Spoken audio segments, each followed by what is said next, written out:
We're parents, teachers, and educators, and like you, we're passionate about restoring our culture for Christ. This is Veritas Vox, the voice of classical Christian education.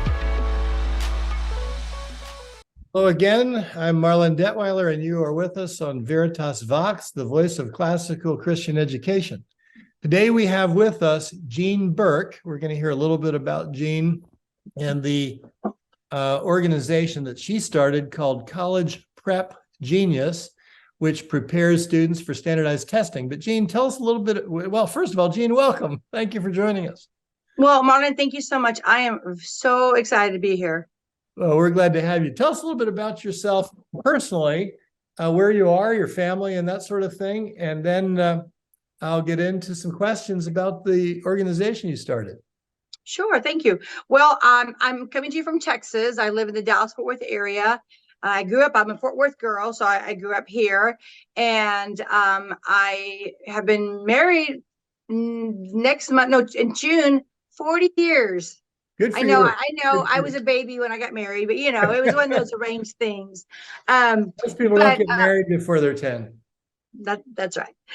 So I have two children. My son is an attorney in Los Angeles, and my daughter is an FBI special agent in New York. So I have law and order on both coasts. And so they were homeschooled all the way through. And it was really because of them that we started the business. But it's been great, being a homeschooling mom and being on the other end of it. When they were little, we went to the conferences and we did the various curriculums, very eclectic and all. And then being on this end, being a speaker, it's really kind of a fun thing to be on both sides. Yeah, that's great. Well, you started a business called College Prep Genius. And we at Veritas have begun benefiting from that in the last few months, and it is phenomenal. Tell us how it got started. Well, thank you. And we really appreciate that. We're very honored and humbled to be your test prep company. So back when my son was in ninth grade, we literally had no money for college. And as you know, and as most people listening who are homeschoolers, you're generally a one-income family. And so when you're one income, there's not a lot of leftover money. And so we did not have any money for college. And I just one day happened to be at my friend Sandy's house. And she's just sort of in passing said, "Did you know you can get free college off a test score?" And that sort of clicked something in my head going, no, I did not know that. But if that's a way we can get some scholarship money, that could be our ticket to college. And so not really knowing anything about SATs, ACTs, any of these type of tests, or having any money to spend on one of those very expensive prep schools, which, may or may not have worked. So we did everything ourselves. We bought some books at the store. There's a couple local classes we took just to learn a few things. And really, we went through lots and lots of practice tests, just over and over again. Practice, going back over what was done wrong, what was done right. And short story long, my son Josh became a National Merit Scholar. And ultimately, we threw away about 7 trash bags of college offers that came into my mailbox every day for about a year after his test. It was crazy. It was filled up like this. My mailman did not like me because he was stuffing this stuff in every day for a year. And you hurt his back. Yes. Oh, totally. Some people say, I just want to get one free offer. But so these were not only just college tuition. This was everything from full ride, free tuition, free room and board, free grad school money. There were offers to study abroad in other countries for free. Wow. There were honors dorms, $5,000 spending cash. I mean, the list went on and on. And so our decision went from how in the world are we going to pay for college to where in the world should he go, because he had so many different offers. Then my daughter got scholarships, and then my friends wanted to know, okay, how did y'all do this? How'd you get scholarships? How'd you get free college? And that's when I wrote a book probably about 18 years ago, and just started a little class out of my house. It was just a few homeschool friends that I knew that I kind of started teaching them some things that we'd learn. And, it was very helter skelter what we did, but we nailed it down to what actually worked. And that grew from just a few kids in my home to where more kids were coming, not just homeschoolers. Now we've got public school, private school kids coming. And then some of the kids were like taking the information back to their school, and their schools were calling me, asking me to come and teach at their school. And so I started doing that. And then I had people saying, well, I don't live in your area, but if I get a few kids together, will you come to my city? So I said, all right. And then so I started going to other cities, and then I started speaking at conferences. And then people said, will you come to my state and speak? So I started doing that. And then I've taught in most states, not every state, but a good amount of states. And I've taught in 5 other countries as well. So it's just, everybody, wants to know, how do you not spend 20 years paying off college debt? How can you get free college? How can you get scholarship money? And, we live in a situation right now where everybody's like, well, SATs and ACTs are going away. And that's actually not true at all. Colleges need a fair way to compare all students equally, because a 4.0 at one school is not the same at another. Every school calculates their scores differently. And especially for homeschoolers. I mean, those colleges could look at a parent's transcript and say, we really don't know if you made that up or not.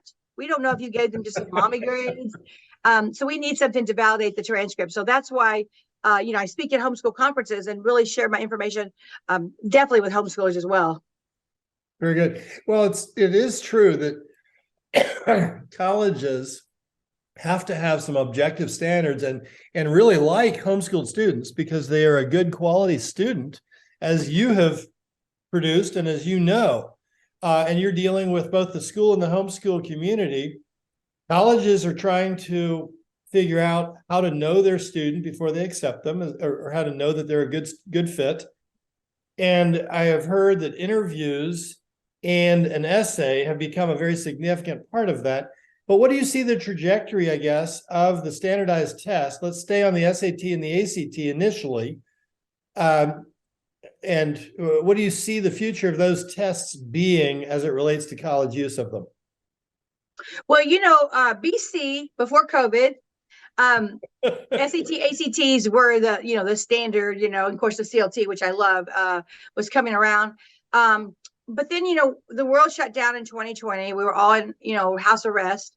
And so colleges obviously went test optional because nobody could take a test. By the way, I love the Texas mindset when it comes to how you would talk about things like that. Those are great terms. Well, it's so funny because you're right. When I go to different places, we kind of talk about, in Texas, how, well, the scamdemic. So what happened was, a lot of the colleges were going to stay test optional until probably 2024. And what happened was, last year in the spring, MIT returned to the testing, and they wrote a great article about not only do these tests level the playing field, and they're fair, but also the fact that they help students in underserved communities, because those students don't have the luxury of going to some very expensive prep school, high school. And so, which makes it fair, because as you know, a 4.0 at one school is not the same at another. One student might take really, really hard, rigorous courses and have a certain GPA. And then the kid down the street goes to a really easy school and has easy teachers, and he has the same GPA as your child. So now they look the same on paper. So there has to be some kind of numerical component that's common to all applicants. And that's why colleges use a test score. So once MIT and Purdue started returning back, so you started to see all these other colleges coming back. Now, even the schools that are still test optional, if you want scholarship money, you still have to send your money in. You still have to send your test scores in, because that's how colleges get their rankings nationally. The higher the score, the more scholarship money you're going to get, because of the rankings going up higher and higher. And they can also attract students who can pay full price when they're a higher ranking school. But as far as like the future, and I'll tell you what I see, as it stands, by the end of the freshman year, over 25% of students have already dropped out of college. By the end of the sophomore year, 50% have dropped out. And kind of when it's all said and done, only about 1/3 of students who graduate, who enroll, will graduate college and graduate in 4 years. So there's a lot of dropout. That means 2/3 of students are dropping out.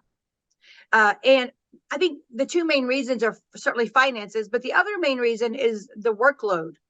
Students are prepared to get to college and spend 4, 5, 6 hours of studying per class per day. And so when you open up sort of this test optional, anybody in the world can come, then the dropout rate is going to go up exponentially. And I think that they're going to take a step back and go, whoa, now we have to report all this data about our schools, and it looks pretty bad. So we need a way to determine success in college. And what colleges do is they save years and years and years of data. So that, let's say a student comes in to a college to interview, and they have, let's say, a 1350 SAT. So what the colleges can do is they can look at years and years of data of the kids who scored somewhere around that same number and see how many of them actually graduated, how many of them actually graduated with honors, how many of them actually became that supporting alumni. And so it really does bode well, because these are really critical thinking tests. Like the military is not looking for cadets. They're looking for officers. And colleges aren't looking for applicants. They're looking for supporting alumni. They play the long game. And so it's a business. And so when they see students who have really good test scores, what it means to them is that student is a really good critical thinker, which is a necessary component to do well in college. Okay. And so I don't see testing going away. Even the test optional schools before COVID, about 15% were more specialized. But most of the students sent their test scores in anyways, just to make sure they can get some money. So you can maybe get in, but if you need money, that's a whole different, that makes a big difference. So what you do is offer a prep service. These kinds of things. I'm 66 and graduated high school in 74. And back then, all we did was sign up, took the test, no preparation. I don't remember. There may have been a little bit of in-class preparation for math, but that was it. And I'm not even sure I'm remembering that accurately. It's become not only a business, but a business that has objective success points. Tell us about the success that you have had, because I think from what I'm hearing, I haven't covered this ahead with you, so I'm maybe putting you on the spot, but tell me what you produce in the results from people that take your course. Sure. And you're absolutely right. Back in the day, what your counselor told you is show up on Saturday with your pencil. And you did. And that's all you knew. And so if you were kind of logically minded naturally, you tend to score better than the other students. Yeah. I actually did better on standardized testing than I did with my GPA, because it was a test as opposed to really working every day, which I was much more involved in athletics at that point. Oh, exactly. Well, the reason why we have so many issues with students who don't do well, we have students who bomb SATs and ACTs all the time. Valedictorians are in my classroom all the time, top 10%. That's what I get at schools. Smart kids. But the problem is, test taking is a different skill set that is not taught in schools. That's why I'm really biased toward homeschoolers, because I want them to create a test prep class, not only because your kids are going to be tested all their life, not just getting to college and getting to scholarship money, but if you're going to go on to post-grad school, law school, med school, or at your job someday. Nurses, engineers tell me all the time that they are tested probably every 6 months for certification. All licensing, all certifications have some form of test taking. Yeah, absolutely. And they're not testing you on your degree. They can't, because everybody at the company probably has different ages, different backgrounds, different states they're from. And so they have to test you on the only thing that everyone has in common, and that is your critical thinking skills. That's what these tests are made of. And so and that's why you can make it as a homeschooler, you can make it as an elective on your transcript. But for our students going through our program, probably our average student goes up around 250 points. Wow. Now, some have gone up 600-700 points. Wow. And you might get some that go up 50 or 100. It's what you put into it, and you only are going to retain about 10% of what you hear the first time. Okay. Once you go through the program, it obviously you have to go back through. We have an online e-course that the kids can go back through. They have a whole year access to that. But every time you go through it, you're going to pick up something that you missed the first time. Because the thing about it is, when just like athletics or piano, guitar, you don't just play it one time, twinkle twinkle little star, and then the next week you're playing Beethoven. So you have to go back and learn the patterns and the shortcuts. You get good and then you get fast. It's going to always be accuracy before speed, because you can answer the questions in 30 seconds or less. Every question is designed that way, but you have to learn how to do it, and you have to recognize the recurring patterns that are on every test. A standardized test has standardized questions and standardized answers. And so since there are no new question types, students cannot study for these tests. It's not about learning a bunch of math, more math concepts, thousands of vocabulary words. That's a waste of time. You study the test itself, the patterns that they use, because they are limited by their design. And you can know that. And the thing about it is, people say, well, and I've had this, people say, well, aren't you teaching kids to cheat? And I'm thinking, what? Let's define cheating. Cheating is if I gave you the answers ahead of time. That's cheating. But if you take a history test, you're going to study history. If you're going to take a geography test, you study geography. If you're going to take a logic test, which is what the SAT, ACT, and CLTs are, then you're going to study the logical patterns. So it's sadly something other that most people aren't being taught. It's to their detriment, and it becomes this endless cycle, because most counselors, and most of them literally, are overwhelmed. And their job isn't so much to get you into college, it's really to get you out of high school. But they I can relate to that. well, and the thing about it is, they give the kids a lot of wrong information, like wait until the end of your junior year to start thinking about test prep and SATs and all. At that point, your students are so maxed out with school, homework, part-time jobs, sports, friends, church. They are so out of time. And so what happens is these kids don't get the best possible score. And so they might barely get into a college, maybe not even their dream college. And then they're stuck with this cycle of debt for years and years of debts, because they didn't have high score that was high enough to get a scholarship. So they end up paying out all these loans. And so it's very unfortunate. So I try to break that cycle. I've got 6th and 7th graders who do our program, and it's the sooner you start, the more time you have to improve, because you can't get time back. Yeah, that's right. So short of it is, don't wait till you finish your junior year before you start preparing. You got to get a couple years on it to really get the system, understand the system, to benefit from knowing how to take the test. The education comes from your schooling for the content elements, but you want to learn how to take the test too. And that's what you're really training people to do. Makes perfect sense to me.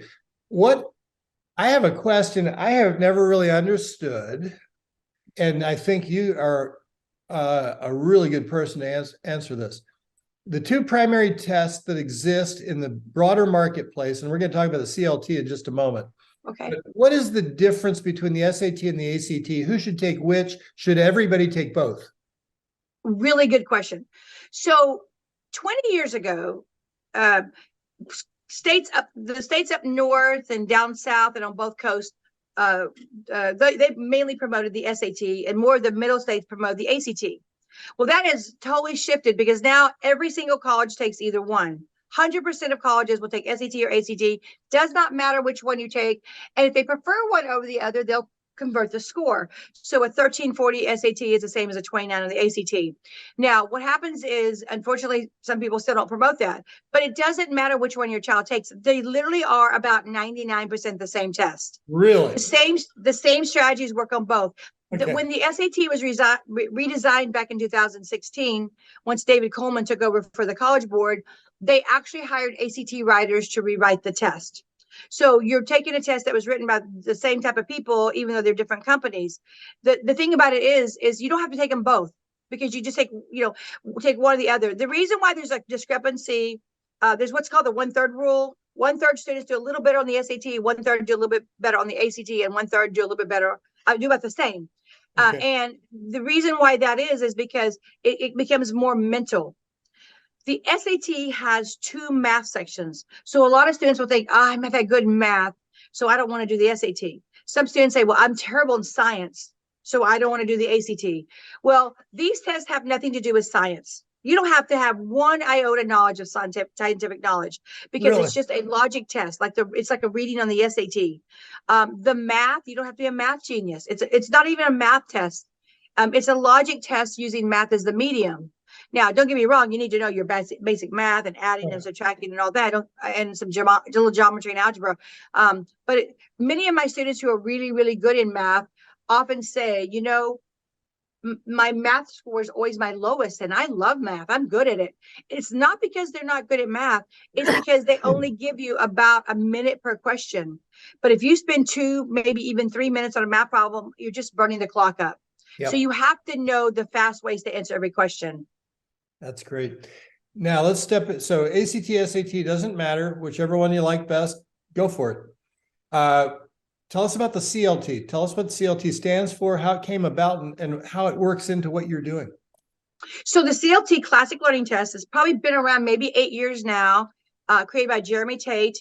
And, when they first came on the scene, he wanted a better option than the SAT and ACT, which tend to have a race to the bottom. They're always, dumbing it down. And the CLT came on the scene with more based on more Western traditions, with you've got passages from C.S. Lewis and Charles Dickens, and something that a lot of kids are more familiar with. And it ended up being about 2 hours instead of 3, and it was remotely proctored. You had you do it on your own device, your own laptop. Now, when they first came out, everybody said, hey, there's no way you can compete against the big guys. SAT's been around since the 1950s. ACT's been around since, the 1920s, ACT the 1950s. Sort of a David and Goliath story. But nobody foresaw 2020, when the whole world shut down and SATs, ACTs were canceled. The CLT was already remotely proctored, so every single college accepted it if they knew about it, and their enrollment went up 5,000%. So it's crazy. And so now people definitely know about the CLT. I was promoting it. I met Jeremy Tate at one of my conferences, and I was sitting there and I was speaking, and I had a huge crowd of people. I think I was talking about how to ace the SAT and ACT, and I see him sitting on the back row. And I thought to myself, this guy's a spy, because I get those in my classroom. I get a lot of people coming in to hear what I have to say. And I thought to myself, he's too old to be a high school student, but he's too young to have high school kids. And afterward, he came up to me and he started asking me, have you heard of the CLT? And I said, no, I've never heard of it. And he was sharing with me about it. And I said, hey, I said, I would love to promote the CLT. I am not loyal to SAT or ACT. I'm loyal to whatever gets the kids into college and get them scholarship. That's all I'm loyal to. And so I started promoting it to all my audience. I just would add a slide and I would talk about the CLT. And I think Jeremy had said in the very, very beginning, pretty much a good amount of homeschoolers came to CLT because of me, because I was out there talking about it. And then ultimately they partnered with me to become their official test prep partner, which is great. A lot of my kids are in the top 1% on the CLT because again, it is still a logic test. And so it's the same course that you teach SAT, ACT, and CLT preparation. It does. Now, I do have a specific CLT program that I've already had written for a while. It's just never been put on digital. I haven't ever put it out because it's not on digital, and I want the kids to practice like they play. So I want to put it on digital, but that's what we're working on, and so that'll be out. But yeah, because of the crossover of information, the strategies, the recurring patterns. It's like being able, like a lot of my kids have got free law school, free med school, free grad school, including my own kids. But just my son was offered tons of free ride offers just across his nation based on his LSAT score. But like a standardized test company, they basically all do the same thing. They have one objective, indisputable answer and several distractors. And once you learn that, that's why test taking is such a skill itself. Once you learn that, you can apply that to so many tests, pretty much all tests. I believe that. Like I said, I was always a pretty good test taker and probably a better test taker than a student. And I think it's because math has been a strength in thinking logically, and that makes perfect sense to me. Now, you're in the middle of doing a course for our online school, Veritas Scholars Academy, and I don't get feedback on a week-by-week basis. I heard it's going very well, and we're going to do this again in the future. So people listening to this to know that there'll be opportunities to look for their students to learn through your system, presumably from you or your team, about these courses and preparation. So we're excited about that.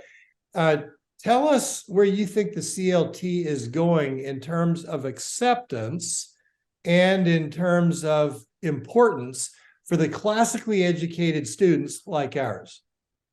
Oh, well, you know what? It's taken the world by storm. And I think nobody expected it to go anywhere. I think there's been other attempts over the years to bring in a third test, but Jeremy did it right. The fact that more people are learning about it and more people heard about it during COVID because of the fact that it was every college would accept it if they knew about it. I think they're right now they're probably adding 2 or 3 colleges every single week. I get emails every week. I'm on their mailing list. Hey, we welcome this new college. We welcome this new college. And they are also getting the CLT into many, many schools. So, for example, not only classical schools, but also they're doing younger assessments. Like the CLT-8 can be used for assessments for kids who go into like a private school. You have to test into it. But now they're going to even the younger grades. And I think it's going to probably be one of those things that besides taking a Stanford or Iowa, you'll be able to take one of the lower CLTs for kids. Nice. Because there are states that do require some sort of testing at the end of the year for homeschoolers. Like, in Texas, we don't have to do anything. But there are definitely policies that are more moderate or even higher regulations in some of the other states that require some kind of, hey, show me something that you've done as a homeschooler at the end of the year. And so the CLT is working its way into getting to that as well. So I definitely don't see the CLT going away. I think it's definitely a really good test for kids. And I like what Jeremy says. He says, they're not afraid to put out something with Augustine in it or even Nietzsche, because if we don't teach our kids to be a good critical thinker now, when they go into college or the world or the military or mission field or where they end up going, post graduation from high school, they're going to be challenged. Their faith is going to be challenged. Everything they believe is going to be challenged. And if you don't know how to stand up for yourself, to be able to logically figure out what's being asked and how to respond correctly, you can very well fall into that category of students who just kind of fall away and just get caught up in the traps or get deceived by things that are going on in this world. So that's exactly definitely. Right. And critical thinking is not taught in schools. For some students, they're more logically minded because it's more intuitive to them, like yourself. But then you also have what's called the rule followers, who are necessarily the best test takers, or they think they're not. But logic is not a personality trait. Anybody can train their mind and their brain to think more logically and become a great test taker. Yeah. Well, and that's, as you know, in classical education, we think in terms of the trivium, grammar, dialectic, and rhetoric. And dialectic or logic is exactly what we mean in this stage of learning. And we teach logic. And classical educators teach logic as a discipline, which is teaching critical thinking skills. And so it's connecting to that, but it's not teaching the test in the way that you do. And that's why I think you're being so successful. And we find it so important for our students to join into classes like yours. So thank you. One last question. You mentioned that CLT jumped out in a big way during COVID because they were already digital. The SATs, as I understand it, are making a move into the digital space. And I don't know what all that means, but what do you see the future being as far as SATs and ACTs and taking tests online? Well, yeah, when the world shut down and the SAT could not roll out a digital program quickly because it takes obviously years to do that. The CLT had their own growing pains when they first started, and they had issues as well, but they got worked through them. We're moving to that digital world all the way around. I think it brings a whole set of other problems, as in cheating and, but there's always been cheating going on. So I think there's going to be some workarounds and some learning curves that's going to happen for the SAT. ACT has been digital and paper for a couple of years now. I think most people still prefer the paper. I think it's just another way to move into the tech age that we're in. I don't like it, and I'll tell you, I like pencil and paper personally because I'm a visual person. I like to use my pencil to draw things and underline and mark out things. But there's still ways that you can do that while you do that online. But the GRE's already been on computer for a minute. I think my daughter took the GRE years and years ago, and it was on, it was on the computer then. So it was going to be a natural progression anyways. We knew it was going to happen eventually. I think the COVID just kind of forced the SAT right into it. And I feel like probably the SAT saw what the CLT was doing, and they were only 2 hours long versus 3 hours. So now the SAT is going to be 2 hours. Okay. It's sort of that natural progression that's going to happen. I wish it was. I wish everything was on paper. That's just me, because I like that. But I think that it's the nature of the beast, the time that we're living in. Well, Jean Burke, thank you. College Prep Genius is doing wonderful work. We're very grateful for what you're doing at Veritas. Folks, if you haven't looked into this, you really should. This is a way to, first of all, prepare your kids for college application process, and it is a demonstrated success for better test scores and more scholarship money, which is something that's obviously important to all of us. Jean, thank you so much for joining us today. Thanks, Marlon. I appreciate it. Folks, you've been listening to Veritas Vox, the voice of classical Christian education. Thanks for joining us.